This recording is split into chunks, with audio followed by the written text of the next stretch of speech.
Wow. Value systems makeover. Good afternoon, friends. We're here again today for another 30 days all through December. I'm going to be coming up to share some very vital nuggets that will help you and I to transform our values as we transit into the year 2018. I've got a motivation and an inspiration to lead this, what I call a move. And it's the 1st of December 2018. Sorry, 17. Don't mind me. I'm in a hurry. I can't wait to greet everybody Happy New Year. And so I'm calling on 9,999 fellow Africans together with myself, making a team of at least 10,000 people who would like to transform their values, transform their mindsets, transform everything about their lives as we go into 2018. The race into 2018 starts today. It started many months back, but obviously today being the 1st of December is a very critical and very special day of the year. And so we've got 31 different values that can change any man's life. 31 different values. And so on a day-by-day basis, I'll be coming here for a couple of minutes, 15-20 minutes, to review and discuss these values with us and inspire and motivate us to commit to adopting these values. Everything that you will become on earth is influenced and determined by how you think. How you think. And your thought is a component of your value system. Your mindset is a very major component of your value system. It controls everything about your life. It controls the kind of environment you live in. It controls the choices you make. It controls the decisions you make. It controls the jobs you do. It controls the friends you choose. It controls virtually everything about your life and my life. And in transiting into a new year, a lot of us have had so many experiences in the year 2017. A lot of good and pleasant, sometimes some bad experiences as well. We've all had those encounters. And so I have decided to set the ball rolling by choosing the value of gratitude and thankfulness.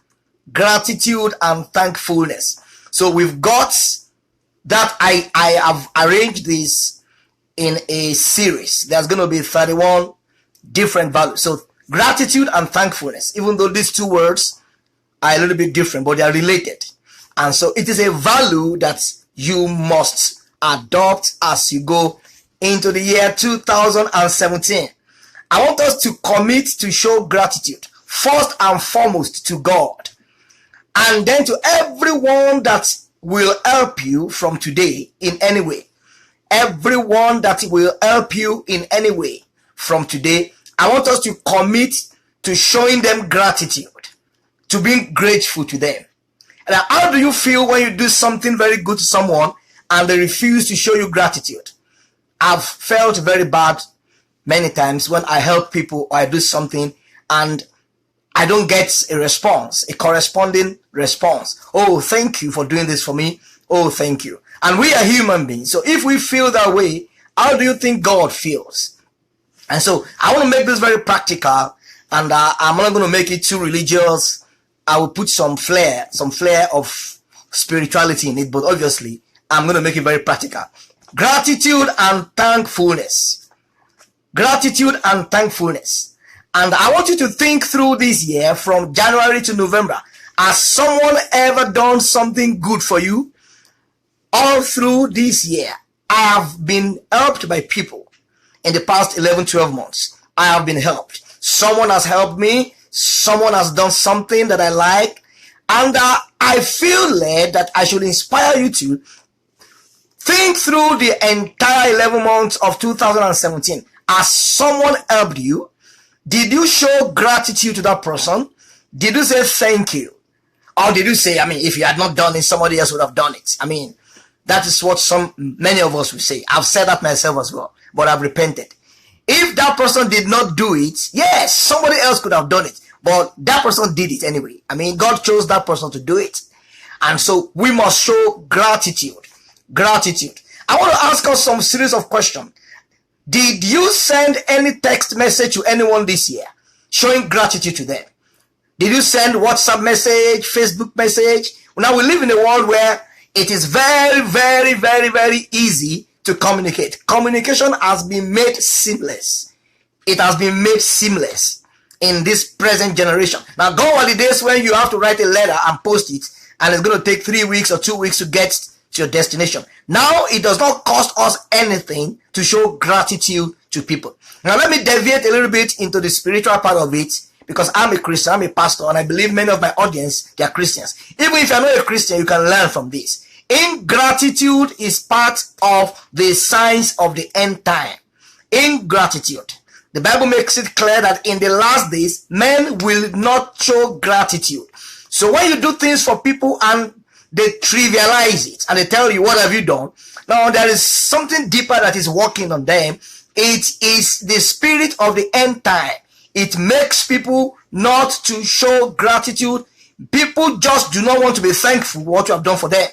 And if you feel bad when people don't show gratitude to you, how much more do you think God will feel? When God has preserved our lives and has done amazing things for us this year. Now, I'm going to be telling you some of the things, some of the people that you should show gratitude to. And you should be thankful to from now on, going forward.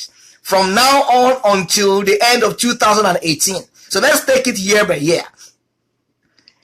Do you appreciate your parents, your dad and your mom? Do you have a parent? For some of us who don't have parents, maybe there are some people in your life that are parents. They are standing like a father figure in your life. Show them gratitude. Send them a gift during this festive season. Send them a message. Send them a text. Call someone that is close to them to help you thank them for what they have done. I am a parent and I know the cost and the price I pay to raise my children. It is a very, very, very, very, very difficult task to do. So myself and my wife, we know what the cost we have paid. Anybody who is listening to me who is a parent, you know it is a very difficult thing to raise children. Someone said jokingly, he said, raising children is like raising a dead man. So raising children is like raising a dead man. And so you must appreciate your mom and your dad. You must appreciate your parents or anyone who is like a father figure or a mother figure in your life. You must appreciate your friends. Good friends are very scarce. We live in a generation where we have plenty of people, plenty of friends, but the good ones there are very few. There are few people that you can turn your back and go and they will not stab you at your back. We are living in a generation where honest, credible friendship is becoming scarce. You can hardly trust anyone now. So for the few friends you have, for those 2, 3, 4, 5 people you have related with this year, why don't you show gratitude? Buy a greeting card. Send them a small gift. Send them a WhatsApp message. I appreciate you this year. And let's imbibe that attitude and transport it into 2018. I want us to soak the entire 2018 in the spirit of gratitude and thankfulness. If you've got employers, you're an employer of labor, why don't you appreciate your employees, your staffs? If those staffs are not there, you cannot do that business alone. If those guys that are laboring for you, if they are not there, you cannot do that. If you are a pastor, you have a church, you have people working in the church, serving, cleaning. If they are not there, you can't do it by yourself. So show gratitude, be grateful. It is a sign of pride not to show gratitude to people. Nobody is an island. Nobody can be everything alone. You need people. You need people. Think of a football team, 11 players aside. No matter how good Lionel Messi is, can Lionel Messi take the ball from the box 18 of his own side and dribble everybody and dribble all the 11 opponents of the other side? Before he gets to the third person, they would have brought him down. That is to say that you cannot become your best alone. You need people. So all the friends that are around you, appreciate them. Appreciate your business partner. Show them gratitude. Show your customers gratitude. Show your pastor gratitude. Parents, show your children gratitude. Be grateful. There are some people that they are at the very top. They are big. They are rich. But their source of sorrow are their children. Have you read stories of people who are very rich and they have a child that is a drug addict?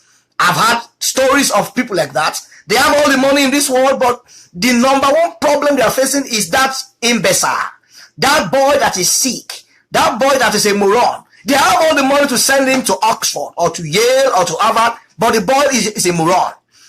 But you don't have such children. You have children that are energetic, that are strong. One day I was talking to one of my sisters back home in Africa, and she overheard my son and I having a conversation. And I was screaming at my son that he should sit down. He should stop running around. And that my sister said, let him run around. You better thank God that you have someone that can run around. Very energetic. I visited a young man in the hospital about 2-3 years ago. He was like a vegetable.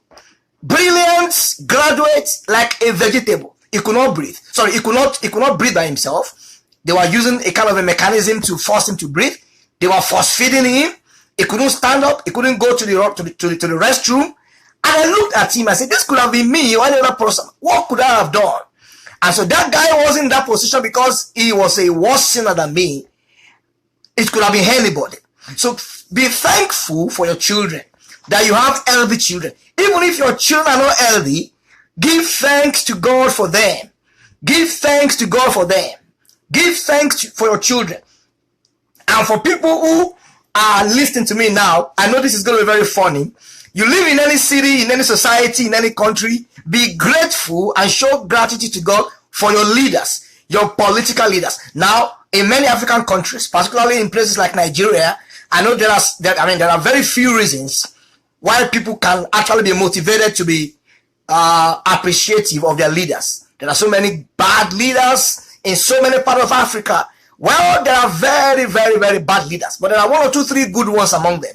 So let's be grateful. And one problem that Africans generally have is that Africans don't celebrate their best when they are alive. I'm an African too. And so when the man dies or something happens to the man or the woman, then we roll out the drums and we begin to celebrate. Oh, the best president we never had. Oh, the best this, oh, the best that. While the man is alive, we don't celebrate them. So Africans have a culture of use and dump. Use and dump. We don't celebrate our best. We don't celebrate our best. We have a culture of use and dump. Use and dump, pick the next person, use and dump, pick the next person, use and dump. And that doesn't make people to go far. So I want to provoke and inspire us this afternoon that we should be grateful to God for the good leaders. In fact, sometimes the bad leaders teach us some lessons.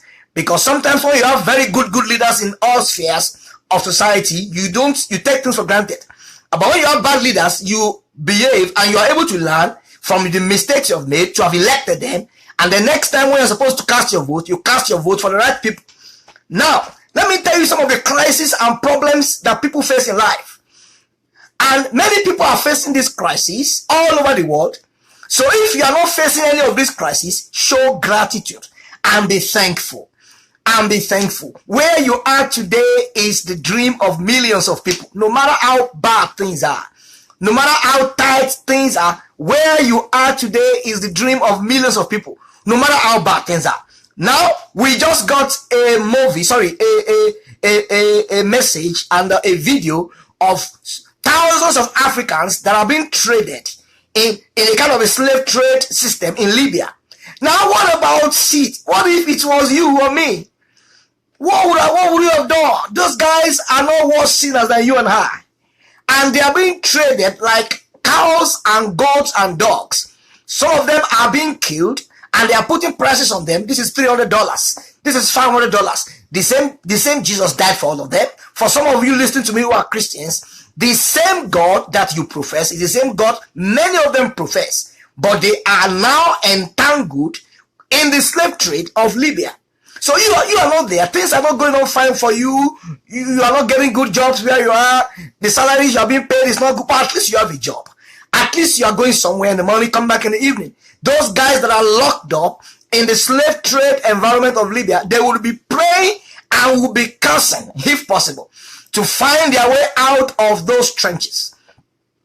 There are many people who give birth to children and the children are stillbirth.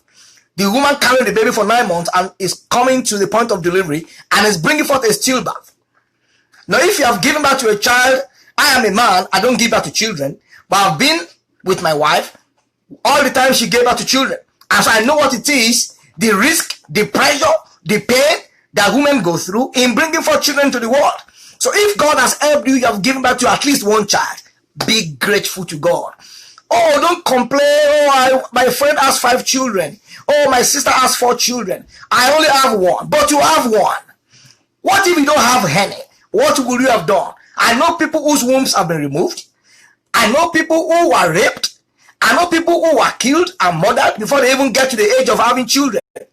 If it were you or I, what would we have done? There are people who have been massacred in different parts of the world. In the US, a number of hurricanes happened this year. Many people were killed. In Japan, in China, in Cuba, different parts of the world. Earthquakes upon earthquakes. Thousands of people were buried alive in Asia in the last few months due to earthquake. It could have been you and I. What if you had been born a Chinese or a Japanese? Did you have any input? Were you there when God was deciding where you were going? Did you give God any input into the choice of the country he was going to send it to? We just woke up and found ourselves in our countries. You just woke up and found yourself as a Ghanaian, as an American, as a Nigerian, as a Chinese. We have no choice. We have no input. So be grateful. Be grateful as we transit into 2018. Gratitude and thankfulness must be your watchword. Every day of your life, thank God for the big things, thank God for the small things. And don't just thank God alone, thank the people around you that have helped you. No man is an island. What if you had been born a North Korean and you are living in North Korea? What would you have done? Do you know what people in North Korea are going through? You cannot even go to church there. They cannot even find a Bible in your hand if you're a Christian. It is the most repressive country in the whole world. Many people are killed. Many people are fed to lions. They do all kinds of terrible things. All kinds of terrible things. What if you and I had been born a North Korean? What would you have done? Be grateful and be thankful. It is a value system. Now it cuts across different religious divides. Regardless of your religion, gratitude and thankfulness is always a very important tenet of most religion. What if you had been born a Syrian? What if you had been involved in a plane crash this year? Had been in a plane that was that had fault right in the middle of the air? You don't want to wish your enemy that experience. When you are at a point you are thinking, oh my children, oh my wife, oh the ministry, oh the church, and if anything happens in the middle of the air, you are gone. And the pilot was trying to work on our emotion. Oh, there is no problem, everything is fine, but everything was not fine until we got to where we were about to land and we found ambulances there. They were preparing for a crash. And the memory is still very fresh in my head, in my mind. And so you have boarded planes from point to point this year. Probably you haven't boarded planes. You've had uncles, you have sisters, you've had parents, you've had friends who have boarded planes from point to point. And some of them are so important to you. If something had touched them, it would have touched you too. If they had gone through sorrow, you would have gone through sorrow too. Because sometimes when the enemy wants to attack you and he cannot get you, he gets someone close to you that will touch you. And so all through this year, we are beginning this value system change agenda from the point of thanksgiving and gratitude. And I want to encourage you to hold this thing until you run through the entire 2018. Now, let me tell you something. There is a little research that was done by a man. The name of the man is called Skip Richard. Skip Richard. And he identified about 15 different problems that anybody can experience who doesn't show gratitude. Now, this is not spiritual now. This is scientifically proven consequences. Scientifically proven consequences of not being thankful, of living a life that is devoid of thankfulness. Now, when you are grateful, when you are thankful, medically it reduces depression. Oh, you want to know how many cases of depression we have all over the world? It is worse in many countries in Africa because they don't detect it on time.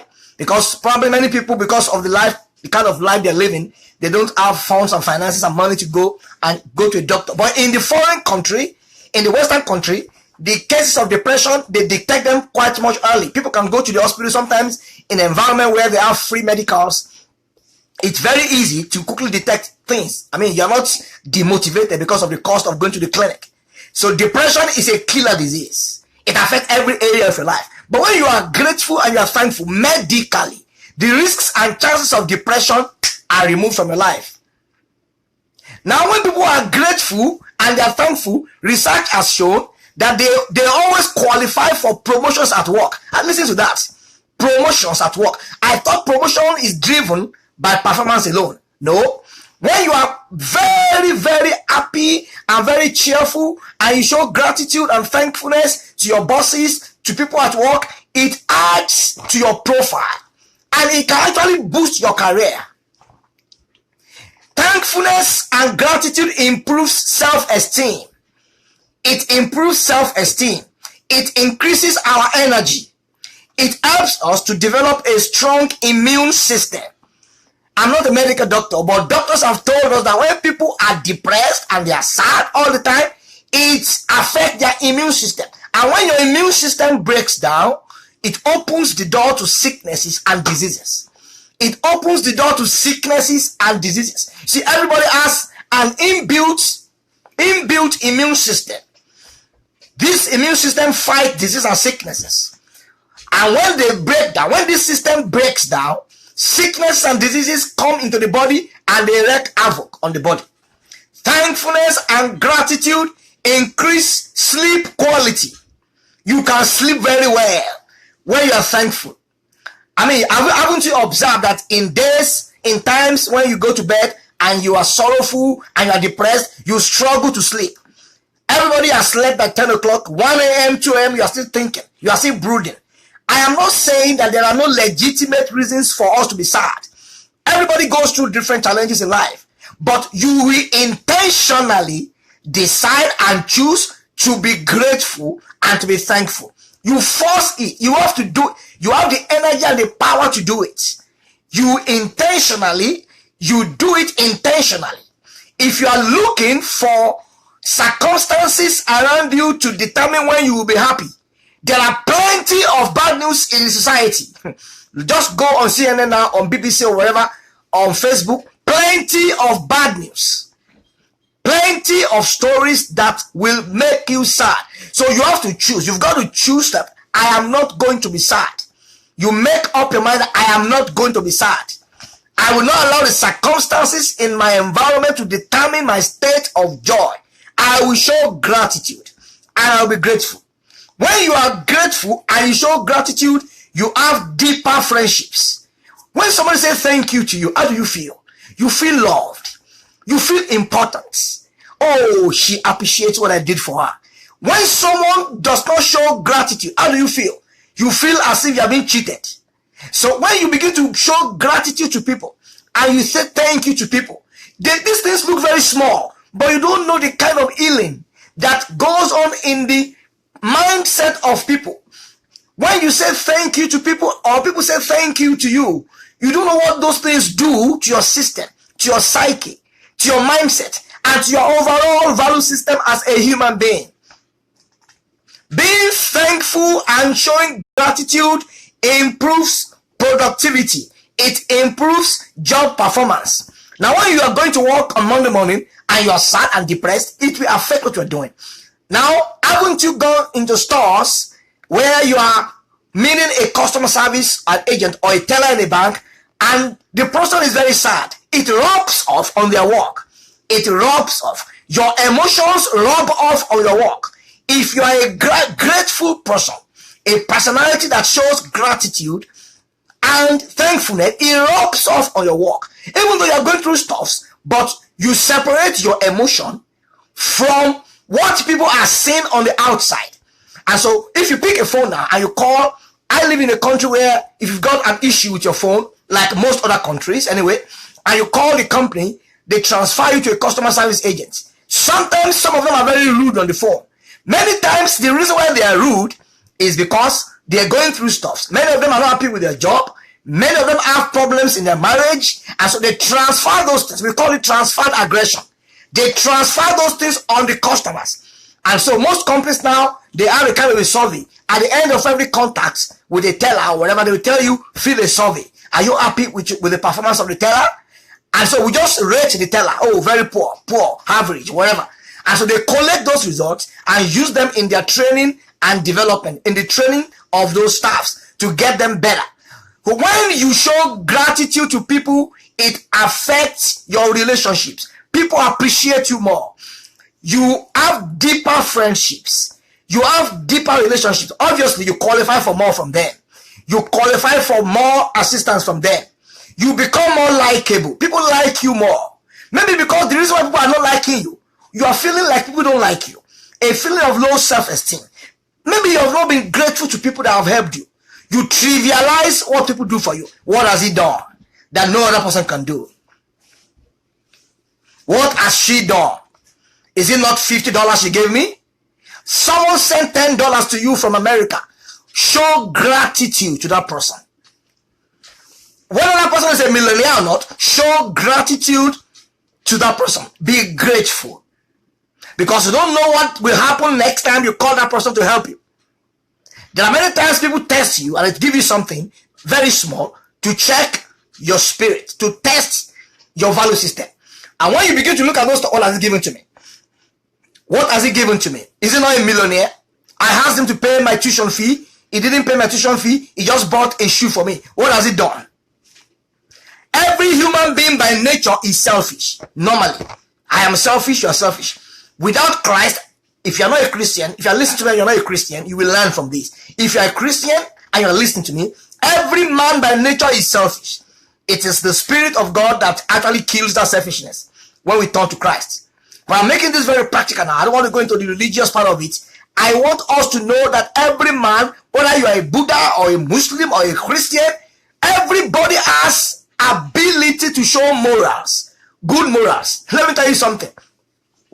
Many years back, a very big pastor in an African country, I won't mention the name of the country because I don't want people to be guessing, was traveling to England and he had to pass through the immigration. So, because he had been traveling for many years, so he had used up his passports. So, you know, when you travel frequently, you have your first passport, you join into the second passport, and so the passport was big. So the picture that he used the first time he got those passports, he looked quite young, very much younger, than he now looked. So when the immigration officer, who was a British young man, looked into the passport, he looked at the man's face, looked into the passport, and he queried the man, big man of God. He said, "You are not the one in this passport." The man of God just smiled. He said, "Of course I'm the one. I cannot be lying. I'm a man of God. I'm a pastor. I cannot be lying." Now, look at something there. And guess what that young man told the pastor? He said, "So you mean you will lie if you're not a man of God? So you mean you will lie if you're not a man of God? You should not lie. You should not lie, whether you're a pastor or you should not." This guy was not a Christian, was not even born again, was not a Christian. And the man of God, big man of God, he was so shocked. So what does that mean? In their environments, in the West, in the US, in Britain, in Canada, in Australia, telling lies has nothing to do with whether you're a Christian or a Muslim. In fact, if they find you in that condition, they can impeach you. If you are a political leader that you have told lie, they will not ask you, "Are you a Christian? Are you a pastor?" So value systems are very critical. And one of such value systems is the value of gratitude and thankfulness. Gratitude and thankfulness. When you are grateful, the chances of reaching your goals faster, the chances are very high. The chances are very high because you would have been thankful to people along the way who will help you eventually. When you are thankful and grateful, it increases feelings of happiness and well-being. When you are thankful and grateful, it reduces negative emotions such as envy, hatred, and anger. When you are thankful and grateful, it increases positive emotions such as love and empathy. When you are thankful and grateful, it reduces negative emotions such as envy, hatred, and anger. So I am calling on at least 10,000 Africans. 10,000 Africans. I'm one of them now. So I'm looking for 9,999 people who will commit to be thankful and grateful all through this year until we hit 2018 and all through 2018. I think we can do it.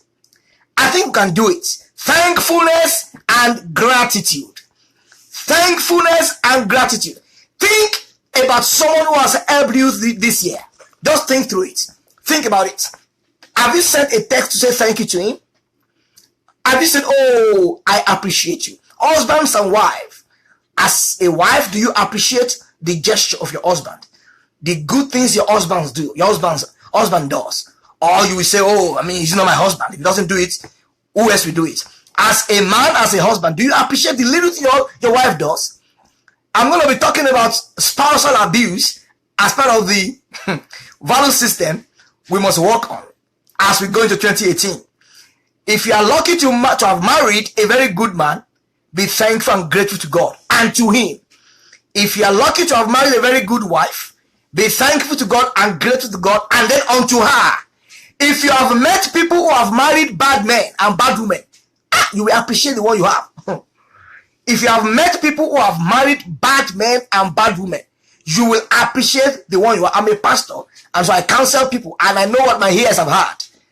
And where did this man meet this woman? Where did this woman meet this man? And the life of the man is at the brink of total disintegration because of the wife. And the life of the wife is at the brink of total disintegration because of the man. So if you have a man that comes home after work, be grateful to him. Not all men come home after work. If you are married to a woman that cooks your food and cooks your meal, not every woman cooks meal. Some of them will go to Nando's or Burger King's and buy the dinner and the lunch for their husbands. And the man will be thinning out. He'll be thinning out, getting slimmer. No, that is not natural slimming now, exercise now. That is artificial slimming exercise induced by the wife. And so I'm encouraging us, and I'm rounding and stopping now. This is day one of the value system agenda. Agenda. Changing our value systems. And one of the pillar of sound and robust value system, it is connected to the spirit of contentment. In societies where people are contented, check their value system of gratitude and thankfulness. All the people that are having small, mega salary and they are contented, they are not just contented. It is because they are naturally grateful people. They are grateful for small things, little things. And so when you are grateful for small things, it kills the desire for greed. It kills the desire for covetousness. So the reason why we have the preponderance of corruption in many African countries is because we have an avalanche of ungrateful leaders, unthankful leaders. So when they see a position of leadership, they grab it, they see it as an opportunity to enrich their pocket, and they grab it. But if you are working and you have been employed in a place and you have been paid $2,000 and you can pay your bills, you can eat very well, you can take care of your bill averagely, while looking forward to growing higher, if you are a grateful and thankful person, corruption will not attract you. Not everybody who is not stealing is a Christian. There are many people who are not Christians and are not stealing. Because value system cuts across religious divides. Morals are taught in schools. My children come home and tell me that my teacher told me in class that lying is bad. And the teacher is not a Christian. Many of the things that we teach them at home in the scriptures, their teachers who are not Christians teach them the same thing. The same thing the Bible is saying, the same thing your teacher is saying. So we see the kind of overlapping relationship between the secular morals and biblical principles. The value system of being grateful. When you are grateful and thankful, it will go a long way in killing corruption, in killing covetousness and greed in you. So it has a ripple effect. It affects your home, affects your work, affects your business, because you are grateful, you are thankful. The little things that come to your desk and table, you are grateful. I am not saying you are on the same spot, you are not dreaming to be bigger, but you are grateful. You are thankful. Thankful to God and thankful to everyone that has contributed into your life for that thing. Thank you very much.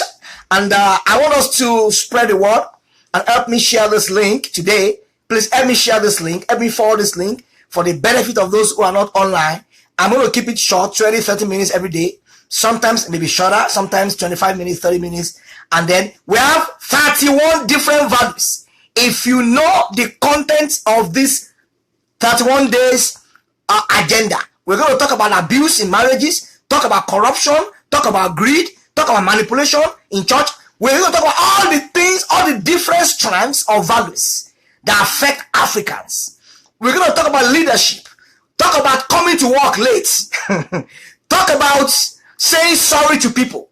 We're going to talk about apologizing, apology, a lot of issues for 31 days. Today is the kickoff date, and so we are setting the stage on the platform of gratitude and thanksgiving.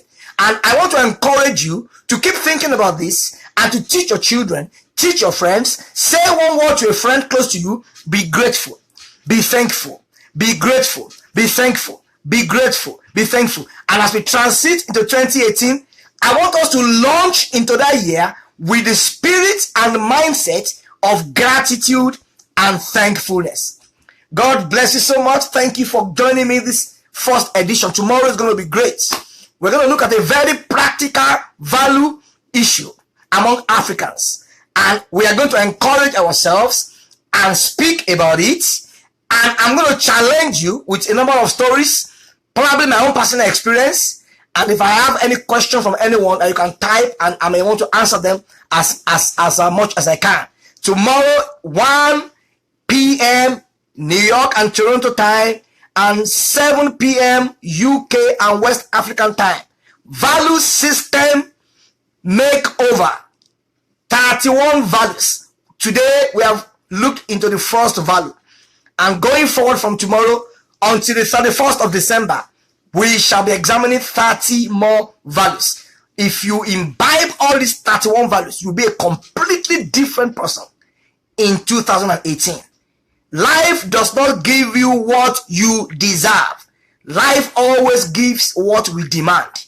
You will place an intentional demand on life that will give you what you want. And one of the areas that we are looking into is the issue of value system. God bless you so much. Please, I crave your indulgence. Help me share this link as many people as can. Please help me share it on your timeline so someone can learn and listen. God bless you. See you tomorrow. Have a great Friday as we await another edition tomorrow. Thank you so much.